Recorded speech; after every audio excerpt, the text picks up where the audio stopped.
She thought she was merely being watched, but she was in fact being discovered.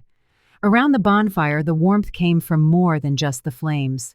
A secret fire was spreading within her, silent, almost dangerous. Every gesture seemed guided by instinct.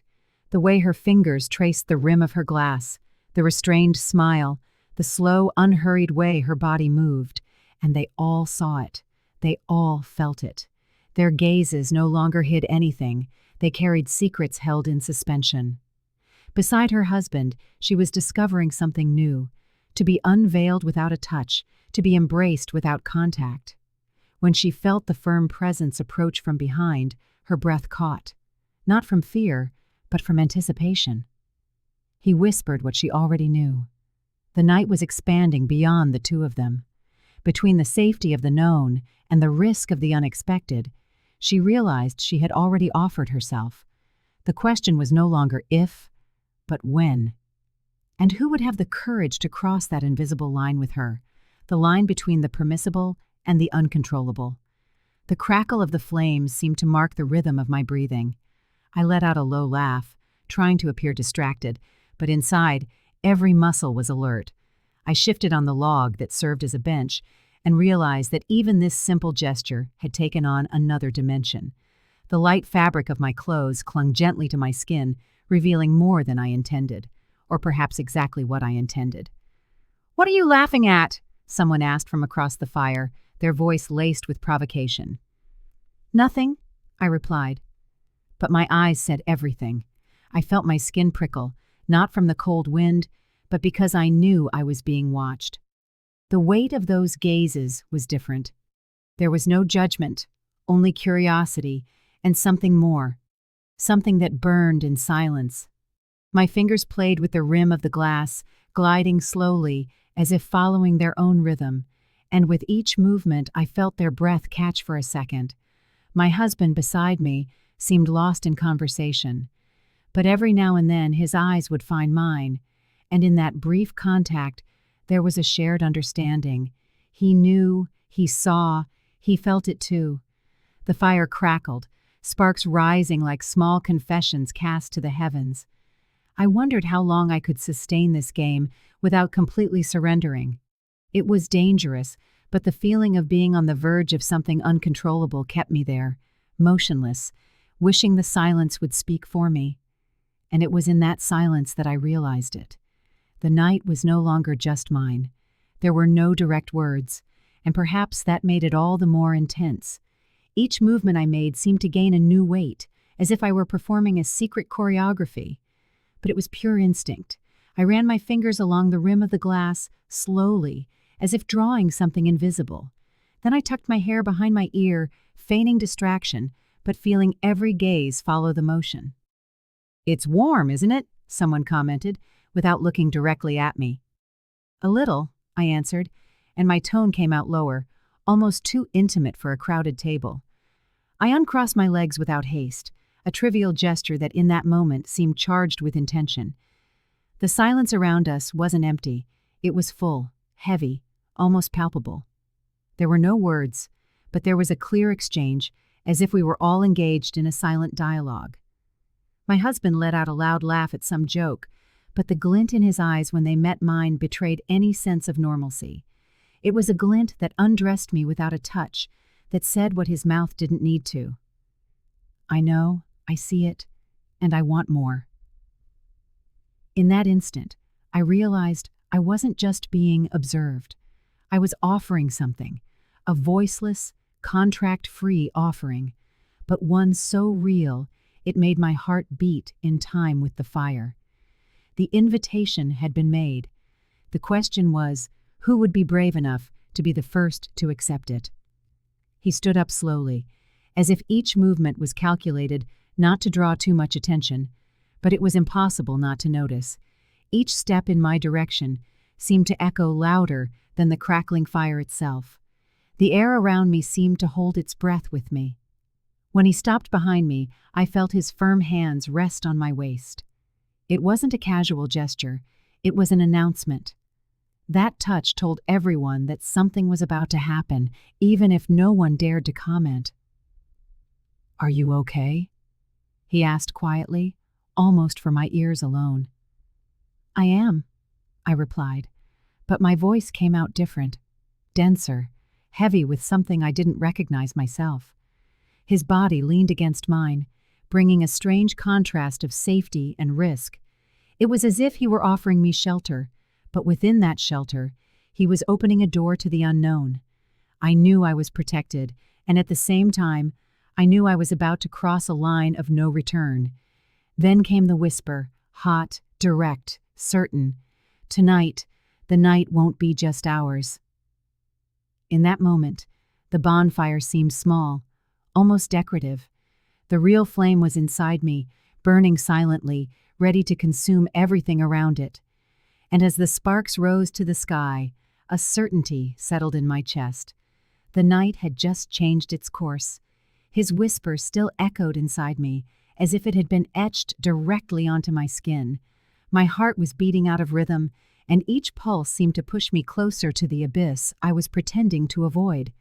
It wasn't the fear of rejection, it was the sweet fear of wanting too much. It was the vertigo of someone looking down from a great height, and instead of pulling back, feeling the urge to leap. I can still stop this, I thought. All it would take was to step back, to make up any excuse, to stand up. But my legs wouldn't obey. And deep down, I knew it wasn't because they were trapped, but because they didn't want to move. "Why are you trembling?" he whispered again, his mouth dangerously close to my ear. "I don't know," I answered, but I knew. I was trembling not with fear, but with anticipation. His gaze held me like a mirror. In it, I didn't see a wife or the woman who kept everything under control day to day. In his reflection, I was someone else, bolder, more whole, closer to the version of myself I had always hidden, even from me.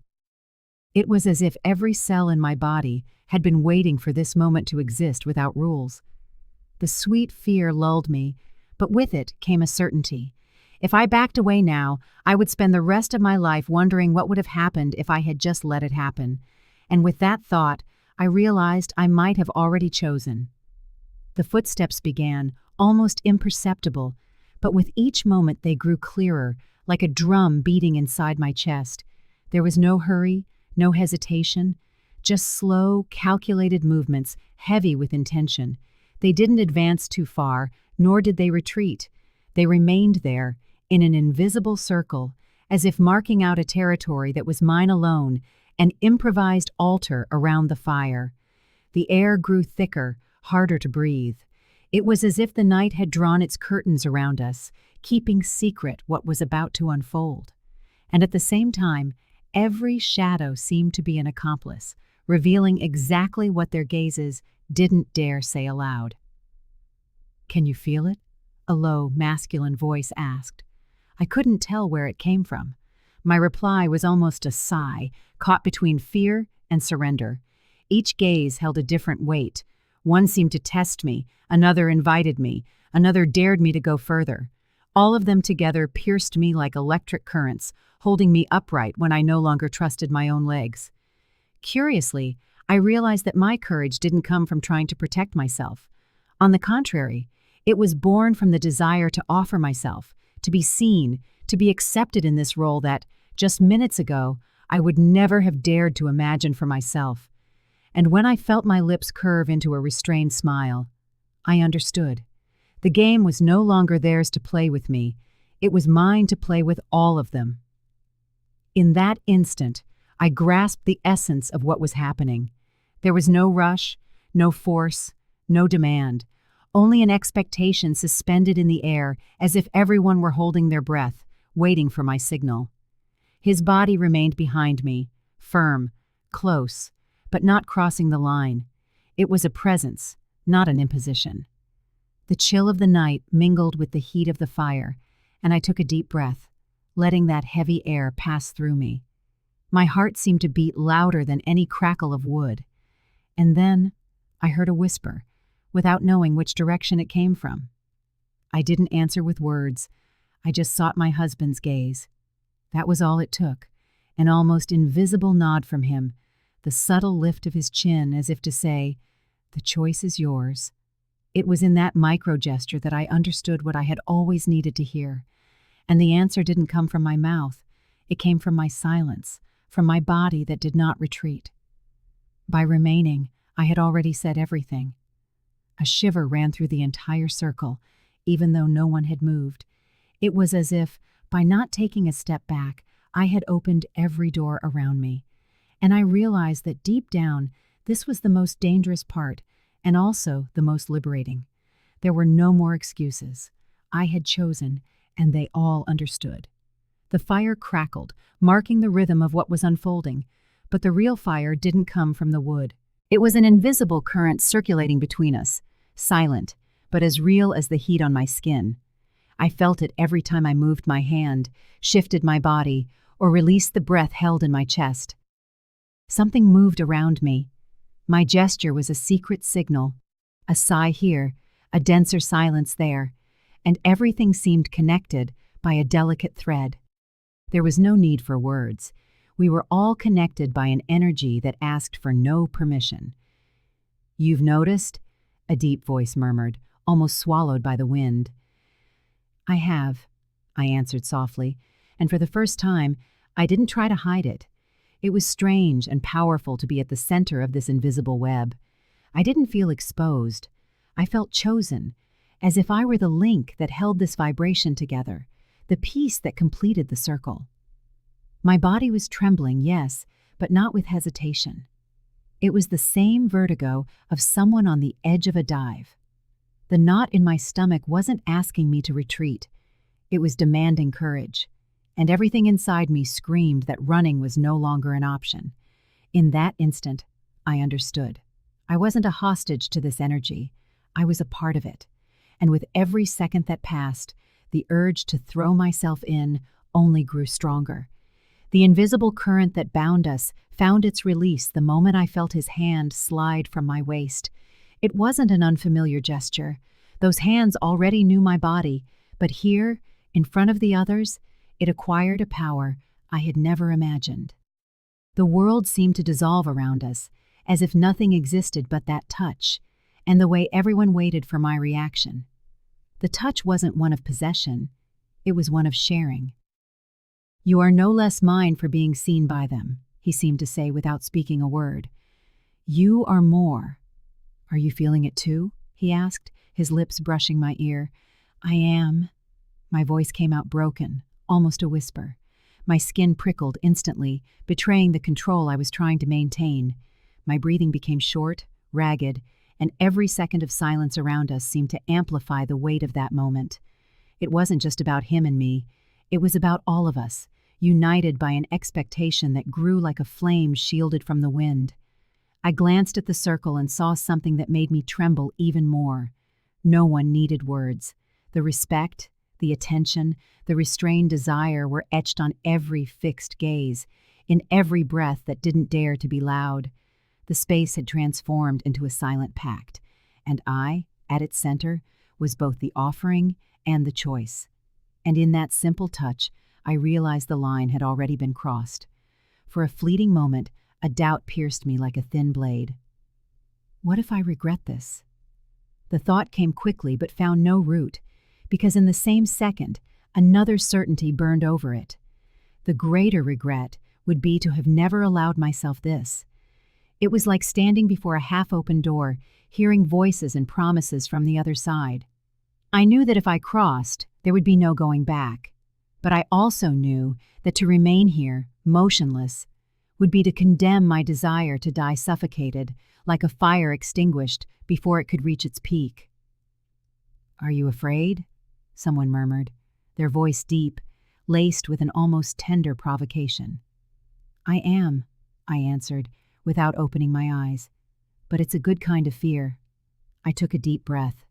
The night air entered cold, but left warm, heavy, as if already mixed with everything that was about to happen.